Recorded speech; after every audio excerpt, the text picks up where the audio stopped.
And we'd like to start by thanking Seesaw for inviting us to give this webinar this afternoon and for all the valuable work that they do year-round and the invaluable work they've done as we've entered into this uncharted territory. We'd like to thank you for being here with us, and we hope you and your family and loved ones have been safe and well.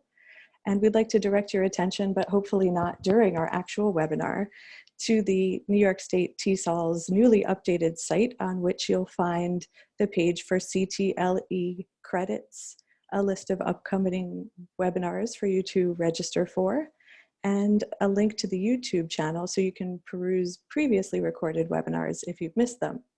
I'm going to have to keep reminding myself that I'm giving part of this webinar with Abby because I attended a previous one that she gave, and she's got that great DJ voice, so it might just lull me into listening mode, but I will try to stay the course. If you're not already a member, please do consider joining New York State TESOL. As you may know, for the year 2020, the fee is $20.20. A more proper introduction you have come to, including exit tickets and online teaching. My name is Suzanne Kaplan-Fonseca. I'm a language lecturer at the English Language Institute of New York University. We primarily teach university-age students and adults, and you've informally met my colleague Abby, who will more formally introduce herself now. Hi everyone, my name is Abby Mack. I'm a language lecturer also at New York University in the English Language Institute.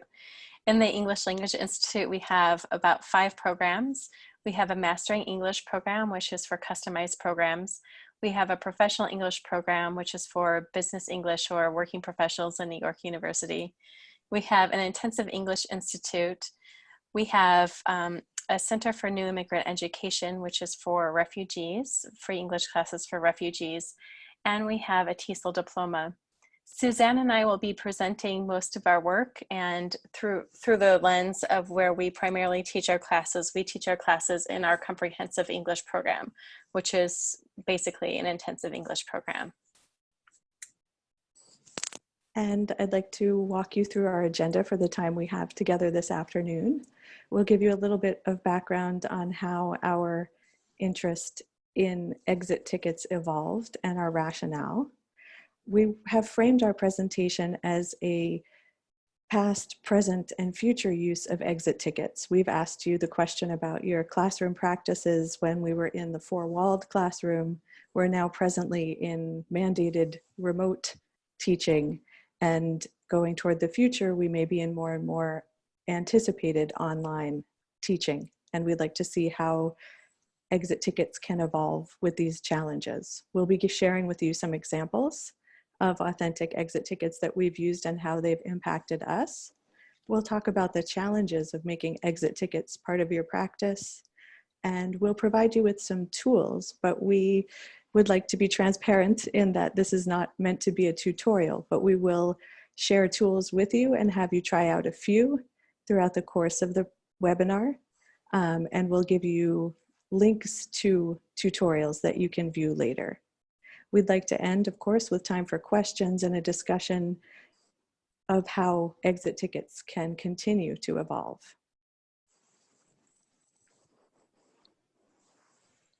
I forgot to say something, which I knew I would. Abby and I, before setting out to do this webinar, started to talk about best practices as presenters in webinars. And we know that the practice of reading one's slides verbatim is frowned upon in actual presentations face-to-face. And we know that it's a good practice when teaching English language learners to give them both the visual and the auditory stimuli simultaneously.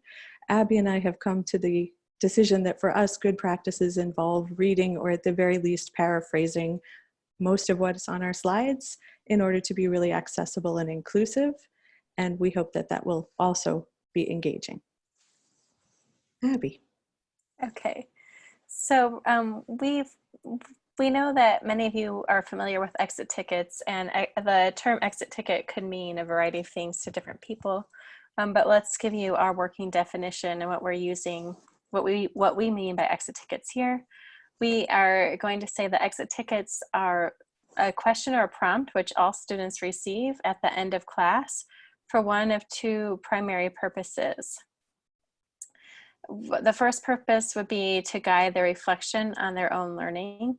And the second purpose could be to provide feedback about the class.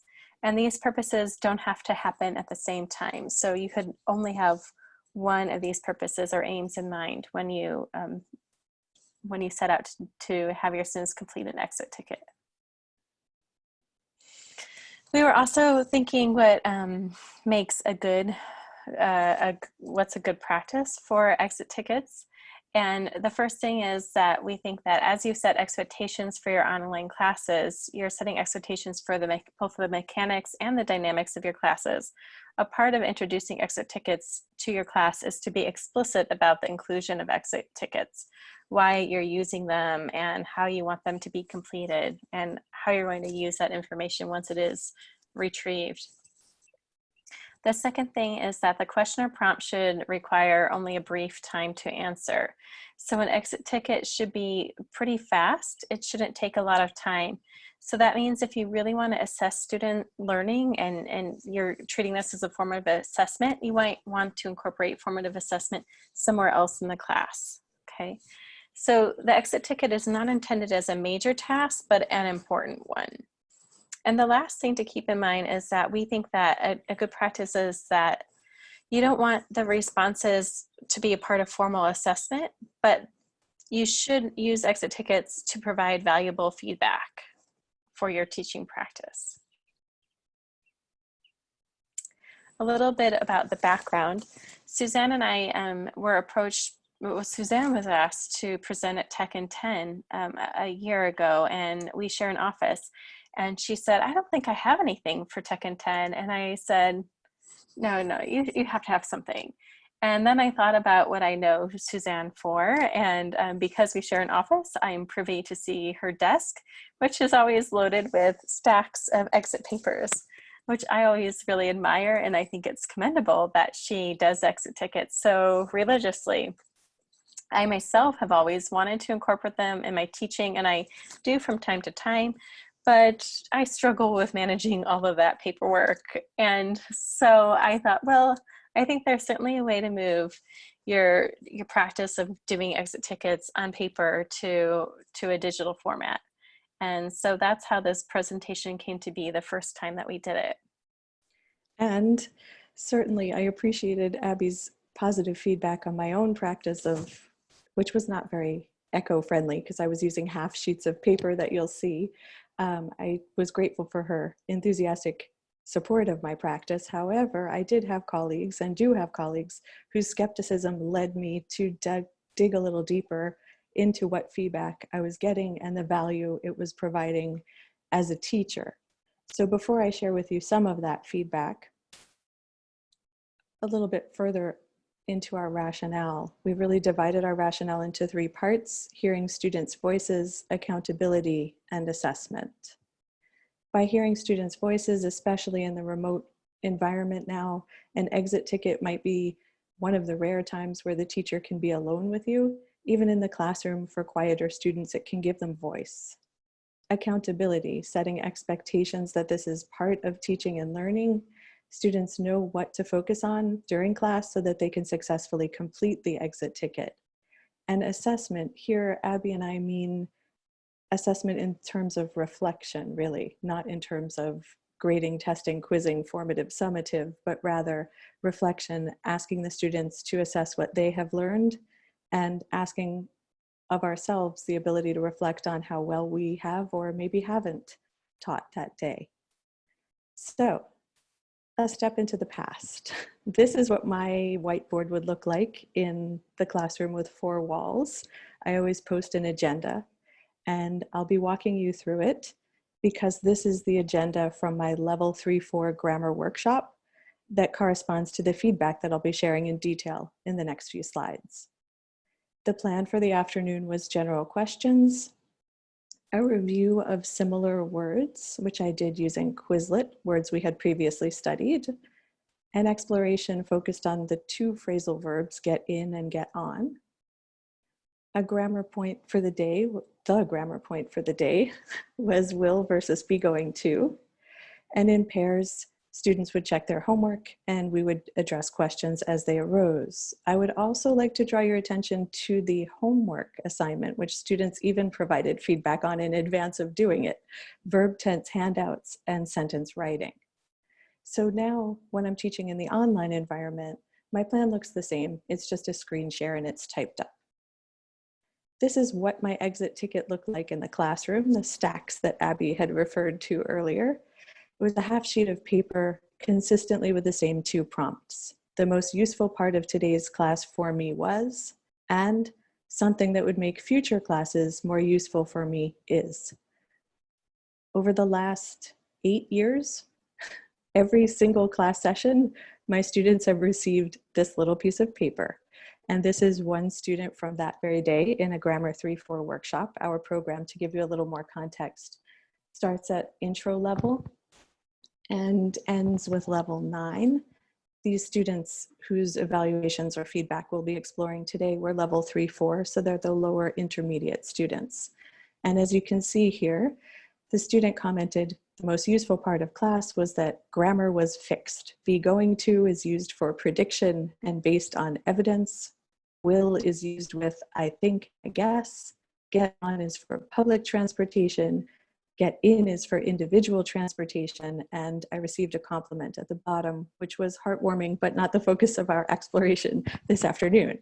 You can see here that the student used pen and paper to graphically organize his ideas.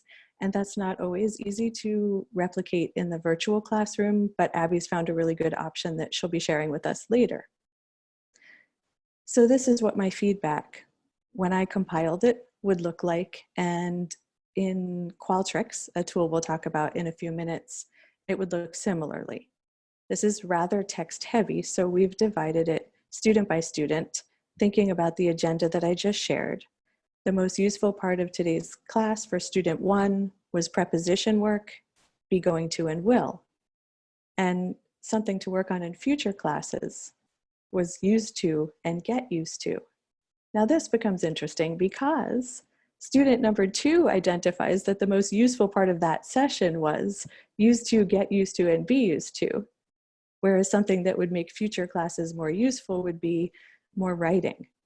So student 1 is asking for more work on a point that student 2 seems to be confident with. Student 3 appreciated a different way of explaining things and asked for more detail and examples. Student 4 mentioned that Quizlet was a surprising test of memory and also made a request for paragraph writing. As I mentioned to you in the slide that I shared of my whiteboard, I had assigned sentence writing for homework, and here the student very explicitly is asking for paragraph level writing. Student 5 mentioned that the grammar game was useful, meaning the Quizlet, and that this class was teaching that student how to work with partners, and commented that he or she was tired that day, which was a little bit of effective feedback for me. 2 more students to go. Student 6 commented that they had checked how much grammar they had learned and which parts was still confusing to them, and specified that while and when were still points of confusion. Student 7 commented that they had learned get in and get on, and suggested giving everyone 2-minute presentation time in future classes, having them focus on particular verb tenses. So if you indulge me, 2 students even commented on the homework. Like they had given me feedback on homework that they hadn't done yet. So for fear of making you seasick, don't watch too closely as we scan back through these. As I synthesized this information, which was from one class, and I didn't cherry pick it, 8 years worth of exit tickets have given me that kind of depth of feedback on a daily basis. In analyzing those 7 students' feedback, I came up with comments, effective comments about being tired or enjoying the class, a comment on working with partners, a self-assessment of different grammar points mastered and ones that were still causing confusion. request for more details and examples, indication of the value of memory work, request for more writing. How often do we hear that? I was surprised at the time. And request for daily presentations and 2-minute presentations. Talk about knowing one's needs. So while Abby was enthusiastically in support of my exit tickets, and other colleagues have been skeptical of, and said things like, how can they know what they need to learn? We're the experts in the room. I present this to you and allow you to draw your own conclusions. As we've heard from you as you entered the room, some of you are with much younger learners and the feedback would be quite different, but we hope that some of the upcoming tools will be useful across age groups.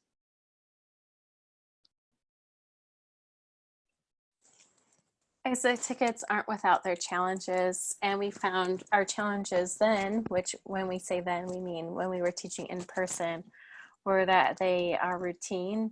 And like one teacher mentioned, sometimes it's hard to do it every day. And so, you know, educators have different thoughts on how to use exit tickets. Some would say, you know, if you do it every day, it might become too monotonous and you can do it only occasionally. Okay. It also creates more paperwork, and even if you're doing it digitally in class, there's certainly more to analyze and reflect on, and it takes time. It doesn't take an extraordinary amount of time, but you still have to save a few minutes and provide yourself a cushion. Okay. The challenges now when we're doing exit tickets remotely are quite similar. The routine is still a challenge. In addition to the routine, it might mean learning a new tool or returning to a tool that your students and you already use in your class to complete an exit ticket. And we've also had a drop in the return rate when we have turned to doing exit tickets online. And we can talk at the end of this session about how to problem solve or troubleshoot for some of these challenges. And I certainly hope that we will, because again, in the interest of transparency, my return rate has dropped by at least 50%. When students were leaving the classroom, they handed me their exit ticket. When they're leaving the virtual space, more or less half of them are providing me with feedback. Are there any questions that we should attend to that have come up in the chat so far? No. Okay. Then we will move into our tools section. I will talk about the first two and then turn it over to Abby. The first place you might look if you're looking for a way to administer exit tickets is your own institution's learning management system. At NYU, that's Qualtrics, which is a great survey tool. And I really like Qualtrics because as you build the survey, it gives you feedback on how successful your survey is. So though I use these 2 questions regularly, come midterm, which is more than an exit ticket, or after a certain activity that I'm piloting for the first time, I can use the Qualtrics survey guidance to make sure that I'm building an equitable survey. Feedback that I like from Qualtrics is this is a sample of students from this semester having filled out a variety of exit tickets after each class. I had at least double the number of responses in person, as we mentioned, as I do here. I was teaching a grammar workshop in a business English class, and this is the way that Qualtrics keeps the feedback really organized for you. And this is a sample of the digital feedback that I got after a level 5-6 business English class related to job interviews. It seemed consistently the job interview part was most useful. And in terms of something that would make future classes more useful, this is where exit tickets go in the direction of the remote classroom with invaluable feedback. If we could look at the second comment, please allocate more than 2 people into a breakout room for group discussion, if it's possible. In case there is a classmate who does not take his responsibility well, don't do his homework, and don't participate in discussion, it is totally unfair to another classmate. At least the discussion can keep going if there are 3 people. This was really valuable feedback. And Abby and I have had and will continue to have discussions about how to effectively use the breakout rooms. It was also diplomatically presented feedback, I think. So that gives you a little window into Qualtrics. Zoom polls, one of which you took when you entered this session today is another way to administer exit tickets. We did it kind of as an entrance ticket to take the temperature of the room and see how many of you are using exit tickets and in what capacity. As you may know, through Zoom polls, you can launch them at the start of a session, anytime during the session, or at the end. You can make them multiple choice as we did today, or there's an option for text entry. I confess that I have not fully explored how they're stored on the cloud. So in hopes of not losing valuable student feedback, I tend to take a screenshot of what appears. And Abby, are you still able to see the poll that we took today on your screen? Let's see. Yes, I can share the results. Great. So we can see that 63% of you used exit tickets in your in-person classes, and 26% of you are using exit tickets teaching remotely. So in some ways, you know exactly what we're talking about and agree with our rationale in class and are here to continue learning about more tools. Thank you for that valuable feedback. And Abby. Okay. I'm going to start to share my screen so that I can talk about Google Forms. Okay. Google Forms, if you're not familiar with it, it's very similar to Qualtrics. And in addition to being able to make exit tickets, our Teaching and Learning Center has suggested using Google Forms to make quizzes or tests. But here's an example. This is from my listening and speaking 4 class when we were still meeting in person last year. My questions are a little bit different from Suzanne's. I asked, what's one thing that you learned today? And what is one question that you still have about something that you learned or discussed? Okay. And so this is what it looked like when my students were viewing the form. And then afterwards, I could see the answers to the questions here. So Google Forms will populate it in 2 ways. It will populate it like this, or you can download it to a spreadsheet and sort the data that way. Okay, so you could see I got a variety of responses. I had only 7 students in class, and they all responded because I gave them time in class to respond. When we moved to teaching remotely, I introduced a couple of new projects. One project was in my breaking news class I've been teaching this past semester. I wanted to implement a podcast club, but this is the first time I've ever asked students to do a podcast club, and so I wasn't sure what they were thinking about it. So as an exit ticket, I asked for their feedback. I asked them what aspects of the podcast club are most useful and valuable, and I asked them how they would improve the podcast club. I'm very glad that I did this. I've noticed that students, when I'm teaching remotely, haven't been asking as many questions, and they haven't been responding to as many questions. So I think that posing questions is really important for them. And I got some really valuable information. I had 7 students or 8 students in this class. Only 3 students responded. I sent it at the end of class through an email. I shared the link. But you can see here, let me annotate this so I can draw your attention to it. Someone said, I think we should need feedback, which is right or wrong on what we understand about podcasts. I was approaching this as a fluency activity. I was asking students to listen to podcasts outside of class, come together in their breakout groups, discuss the podcast, and I would be in, and together we would collectively check our understanding. But from this, I gathered that and then I checked with my students after doing this, after getting this information. I said, somebody mentioned that they wanted to have get feedback about what is right or wrong. Should I build a quiz? And that's what I did. After getting this feedback from the exit ticket, I started to make comprehension quizzes for them. So they would listen to the podcast, get a comprehension quiz, and then they would come together with their partners and discuss. And they reported that they really appreciated that change. Let me check. Okay. Let me get back to my mouse so I can change the slide. Okay, and so now let's have you try out using a Google form. I'm going to send you a link in the chat box. Okay, and so this is our Google form for you. We're asking, imagine that you've created an exit ticket on Google Forms. How would you share that link with your students? Can you use the link that I've just sent you to answer on Google Forms?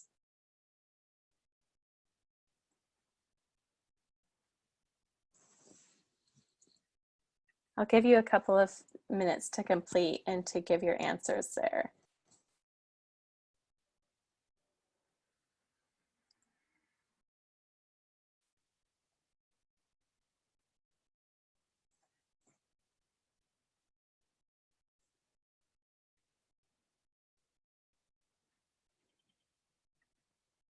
Can everybody access that link? Okay, so I see some responses are coming in. I'm going to share again so you could see the responses come in. Okay, so somebody said they would send it as a chat link, but sometimes in Zoom the link doesn't work. Right, we've had that problem too. So sometimes I send it as an email. Another solution is to form like a group chat on something like WhatsApp to distribute links, or to have even having a chat going in Google Slides. If all students are accessing a Google Slide, that could work as well. Share it in Google Classroom, okay, at the end of a document or in the email. You could post a link in the chat. Okay, all right, so yeah, we're coming up with some similar suggestions and solutions. Okay, right, so you've gotten some practice using Google Forms if you haven't used them before, if that's new to you. Probably not. Okay, next is a tool called Socrative. I think one thing that we really have to be careful and cognizant about when we're teaching online is deciding what tools to use and how much to introduce to students. So when I was teaching in person, I did use Socrative with students. This semester though, I held back because I thought that they had already taken on enough tools. But if you can incorporate Socrative into your teaching, it can be very handy. Socrative has a couple of features if you're not already familiar with it. You can use it to build assessments. You can use it to do polling, like we have been doing polling here with Zoom. And you can also use it to send out exit tickets. What I like about Socrative is that the exit ticket is ready-made. And so once you set up your students in your classes, all you do is you distribute the exit ticket, and that's it. What I don't like about the exit ticket is that it's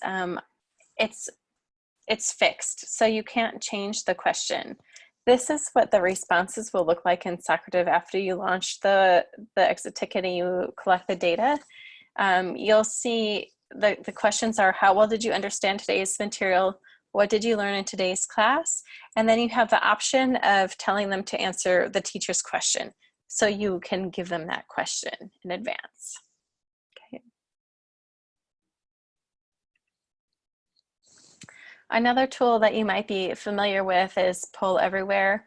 Poll Everywhere is a fun app. It's especially fun when you're in classroom because you can ask students to pull out their phones and they seem to like that. And they can see live responses. But Poll Everywhere, it gives you the option to ask questions that are multiple choice, to create word cloud activities, to do some ranking practice, to click on places, on images, and then to ask open-ended questions. So here's an example from Poll Everywhere. I asked students using Poll Everywhere, what is one thing they learned today? And I got some individual responses from a pronunciation class. This was still when we were meeting in person, okay? And then I asked them what else they wanted to learn still. And I got some good information that they still needed some practice with a vowel sound in the word hobby. Okay. Now I would say that those tools are all to generate responses in writing. But you could see that Suzanne's paper exit ticket, what was nice was that students could do some diagramming. So I want to introduce two tools which allow you to actually draw. The first tool is Seesaw. If you're not familiar with Seesaw, Seesaw is an app that is basically has the functionality of Facebook. It's almost like a social networking site for your classroom. But in addition to being able to upload photo, upload video, upload sounds, students can write, they can record their voices, or they can draw. And teachers can also draw on what students have uploaded. There are also pre-made activities on Seesaw so that you can send those out to your students. So here's an example of a student submitting a summary, which is what I used one time for an exit ticket. I asked them to summarize what they had just listened to or what they had discussed in their podcast club. And then another project I had my students do was to conduct interviews with their peers. And I asked them to respond to the question, what would you do differently if you could conduct another interview? There's one other tool that I like for drawing. Maybe you were in this session earlier today on PairDeck. PairDeck is an add-on for Google Slides, and it makes your Google Slides more interactive. What I really like about PairDeck is that there are already pre-made templates to move into your PowerPoint slides. So this is the template that already came from PairDeck, asking students to write the most important thing from today's lesson. So they could, if you had the interactive features with PairDeck and they were logged in, they could be writing on the slides. I also like that this pre-made template from Paradec asks students to make connections to their own lives, and it asks them to do that by drawing, which I think is exciting for students. And you can certainly sort of see how they're organizing some information when they're able to draw. Finally, if you wanted to, if you're having students interacting with each other outside of class, and you want them to respond to each other, instead of having them respond to a written forum or a discussion board, you could have them respond using video. So Flipgrid is a fun app and tool where students can post videos and they can thread their responses, and students can respond with videos also. So you could use Flipgrid to do exit tickets using video.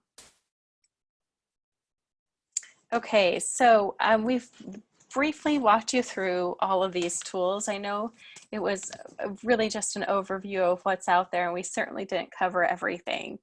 But at the end of this session, we'll provide links for tutorials on those tools that we mentioned. Right now, though, how about if you use Poll Everywhere to do our exit ticket? You can go to pollev.com /AbbyPorter566 and fill in the exit ticket that we have for you for this session, and then we'll do a Q&A.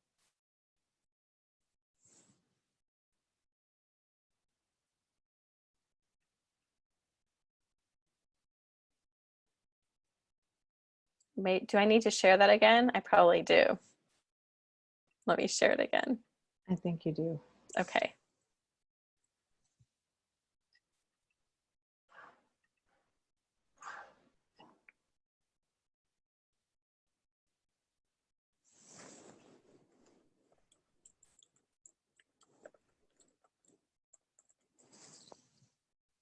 Oh, sorry, I did send it through chat, but I mistyped it. So it was auto-corrected. It's a spring autocorrect, pollen.com. It also says on my screen, Abby, waiting for the presentation to begin. Oh, let me go in and start that.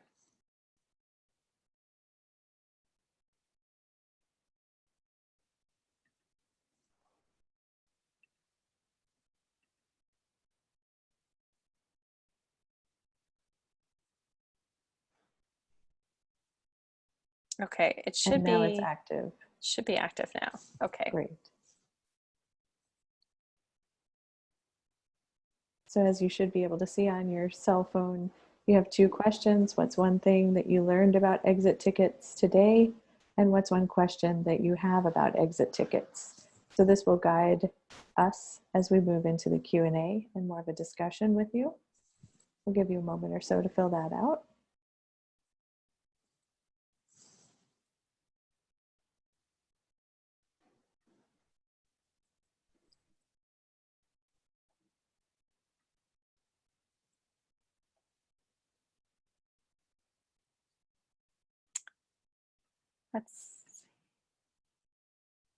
Okay, Elizabeth, that's fine. If you're not able to answer, you can also answer in the chat the 2 questions that we asked you. Can you repeat those, Suzanne? Sure. What is one thing that you learned about exit tickets today? And what's one question that you have about exit tickets? So one thing you learned, I'll put in the chat about exit tickets, and one lingering question. I wonder, as we move toward Q&A, if we should briefly advance the slides, Abby, through the resources and the tutorials so that that's part of the recording. Okay, and then sure. stop recording and get into a little bit more of a discussion. Okay, I can do that. Thanks.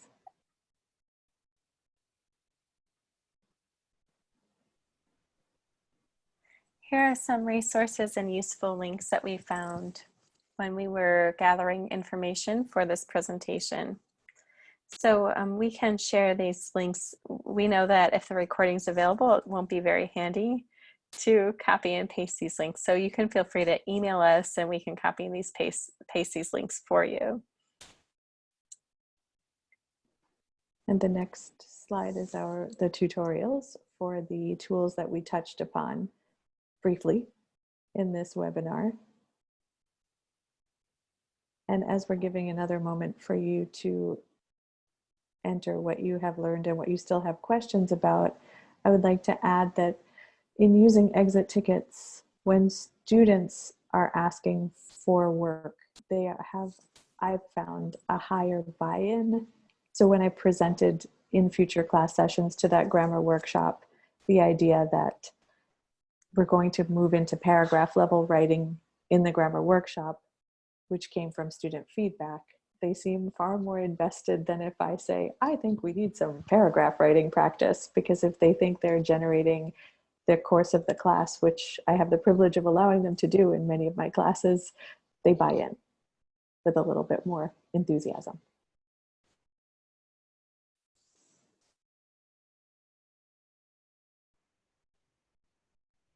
How is the feedback looking, Abby? Let's see. I'm going to pause what I'm sharing to get back to it. It looks like 13 are underway, or 13 surveys are done and 3 are underway. And a question that came up in the chat is how to use Socrative and Flipgrid to fashion exit tickets. So for Flipgrid, it's pretty easy to design the question. What I like too that makes it sort of fun is when you design the thread, you can insert a GIF or GIF, G-I, yeah. I'm not sure how you say that, but you know what I'm talking about.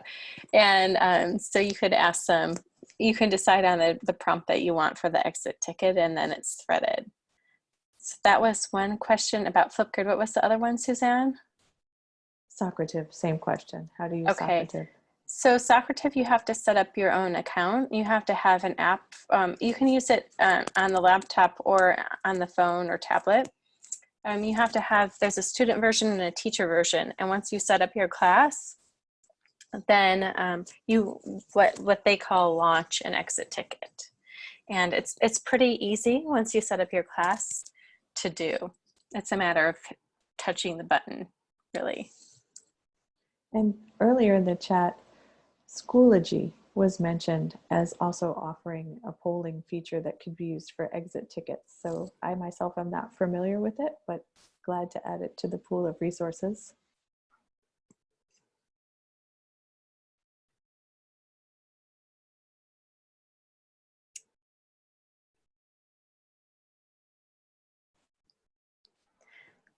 I think if I think right now I'm not able to see all of the responses because I'm still presenting, but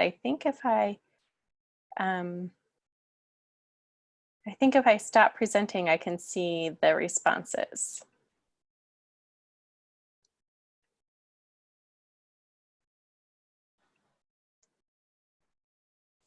Okay.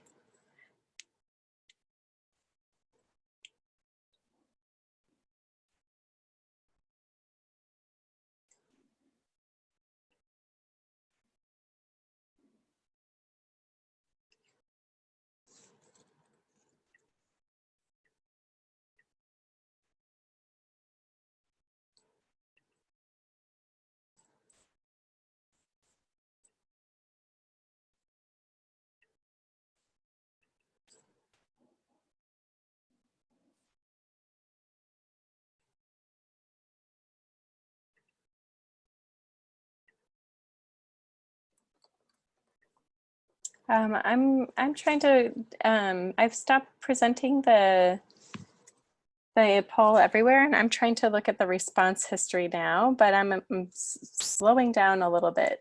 So maybe we want to open this up to Q&A and talk about what we've put into poll everywhere, and we can stop the recording so that you're able to ask your questions and turn on your video if you'd like, and we'll be around to respond to any questions or comments that you have.